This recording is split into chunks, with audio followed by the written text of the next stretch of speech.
going to come in, I'm going to open up right at the last second, and then reconnect. What's up, everybody? Today we are covering sticks in, sticks out, sticks down, and sticks up. If you want to look like a world-class marching arts drummer, this is one of those skills that you really need to develop, and it's just got to look smooth, precise, and clean. It takes time getting the muscle memory of this motion, but it is something you do want to get down. I'm not much of a marching cymbals guy, so I won't even get into that territory. You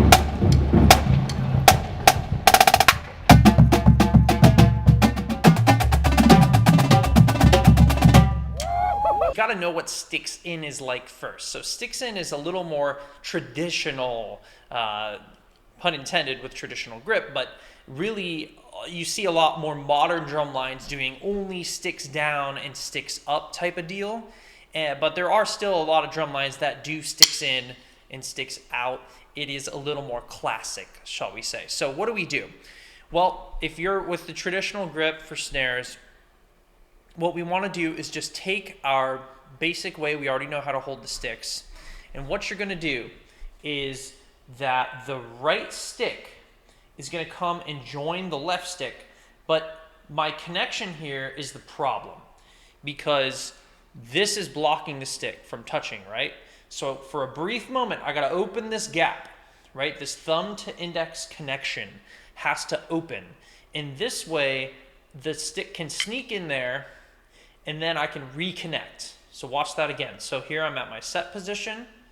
I'm going to come in, I'm going to open up right at the last second, and then reconnect. And ideally, I want the bead in the butt of the other stick to be aligned. Sometimes you get this type of deal going on. This is not very world class. This is just not a very good look, or vice versa like that. You want to try to get them as even as possible.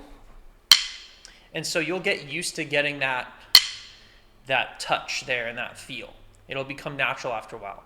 Next thing is, when you're set, a couple different drum lines have different takes on this.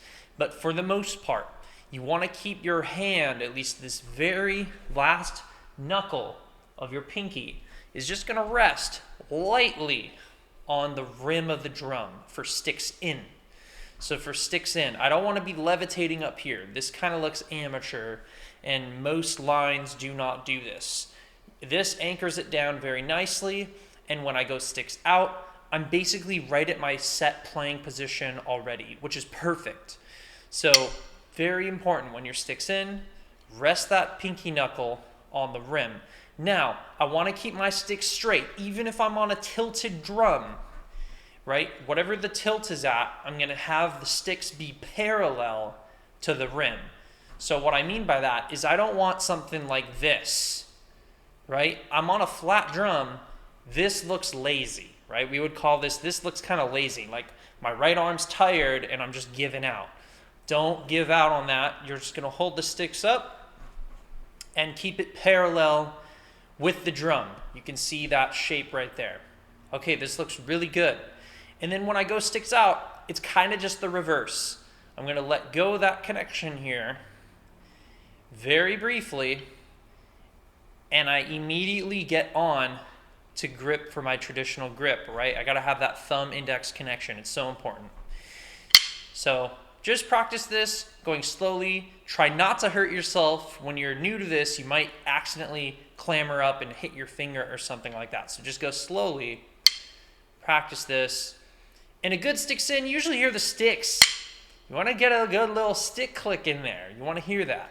Last note, when you go sticks out, watch for where the beads end up. You don't want to go out and then just kind of be all over the place or too far out. Get your beads right next to each other in the center, about an inch or two apart, because you don't want them touching. Otherwise, you're going to hit your own sticks as you're playing. So they just got to have a little bit of space. And we're also going to be an inch or so above the head with our sticks tacit out here. We call this our tacit sticks out. Okay, so the sticks are tacit, they're not doing anything. I don't want them resting on the head.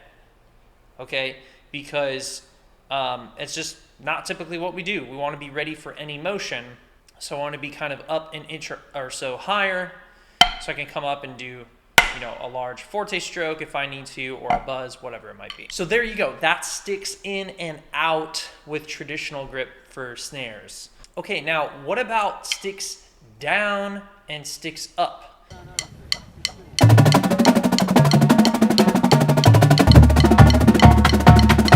Yeah!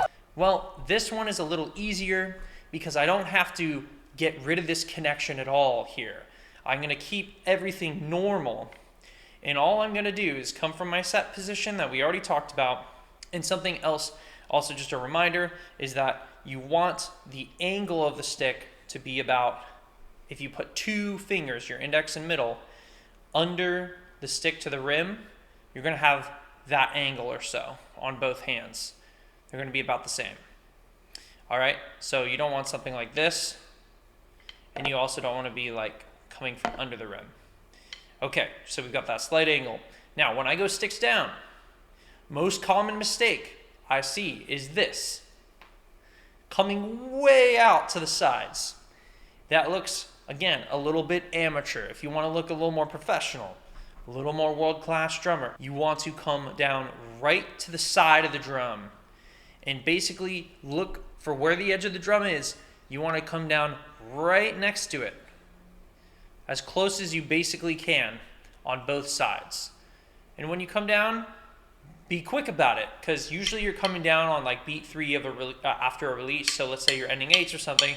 1, 2, 3, 4, 1, 2, 3. You're going to come down sharply and quickly and efficiently. Not like throwing it down. I know sometimes you will see that on like the end of a show or something. And then you might do like a big old kind of accented sticks down. That's a style thing, but for your most common 90% of the time sticks down, just playing exercises or something, you're going to swiftly and cleanly go down. Coming up, it's just the opposite. When you come up, you got to come up straight up first and come around, and that's going to be in one swift motion.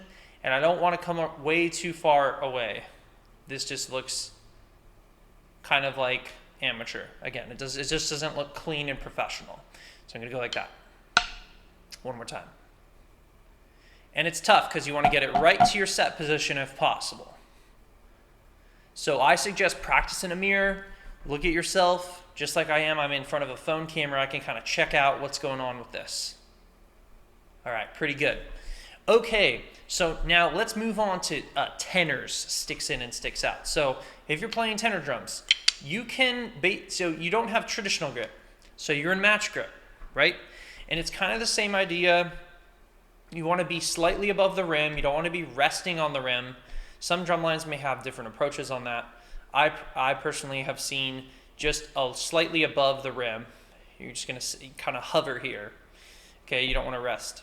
And then, and by the way, comment below if you've heard something different, because this is just in my experience, and I'm curious what you guys have heard as well. So do drop a comment below if there's a different approach you've heard. So I'm here at my set position.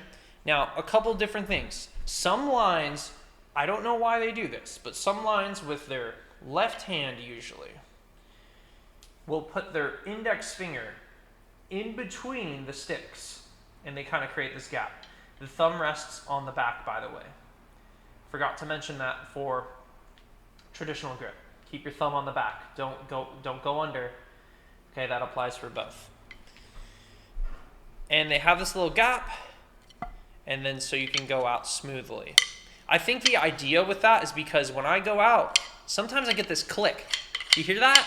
Sometimes I get that with having them connected like this. So to get rid of that, they might have added that gap. So they're like this. And then you go out to your set position. I'm kind of getting a click there. And I'm not a tenor drummer, so I'm not the cleanest with this. But the idea is that the right is going to come out above the left stick. Oops, one more time. And there you go.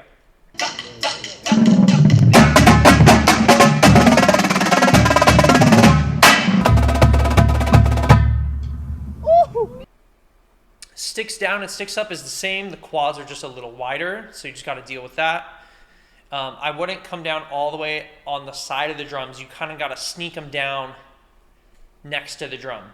So imagine you have 3 and 4 here, drum 3 and 4, and you're just going to sneak them kind of in between. So it should go next to your body. All right, last but not least, bass drums. Okay, so imagine I have a bass drum. I don't have a bass drum here, unfortunately.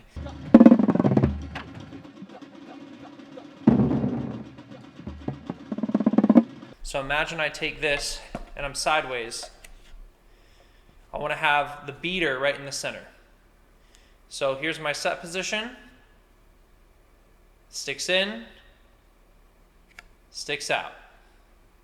Pretty straightforward. And when you go in, some lines like to have a little click on the side.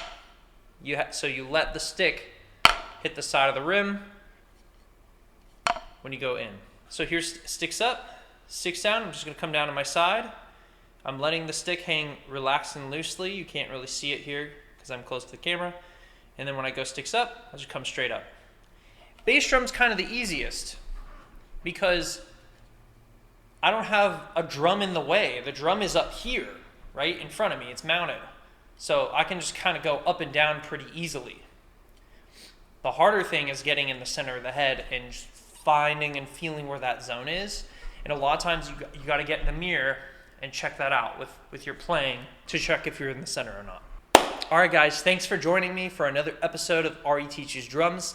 I hope this fundamentals video was helpful for you with getting your sticks in, sticks out, sticks down, and sticks up, looking more world class.